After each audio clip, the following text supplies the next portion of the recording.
घूम रही है। हमने सारी बातें रखी हैं स्टेट इलेक्शन कमिश्नर साहब को और हमने कहा है कि ईवीएम की जगह बैलेट पेपर पर चुनाव कराया जाए, प्लीज, जैसा कि उत्तराखंड में अभी हुए हैं।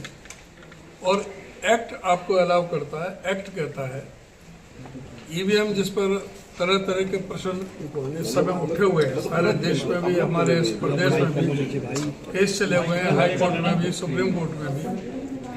और ईवीएम की विश्वसनीयता इस समय संदेह के घेरे में है।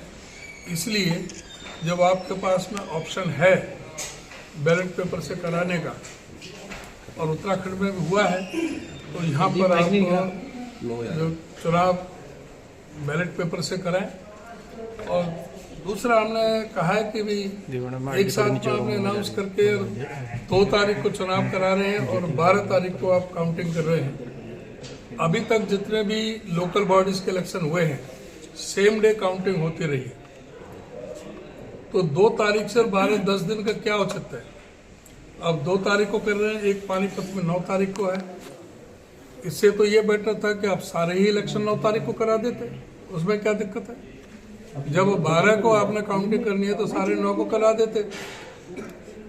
और चाहिए तो ये था कि सेम डे करें और बैलेट पेपर से करें।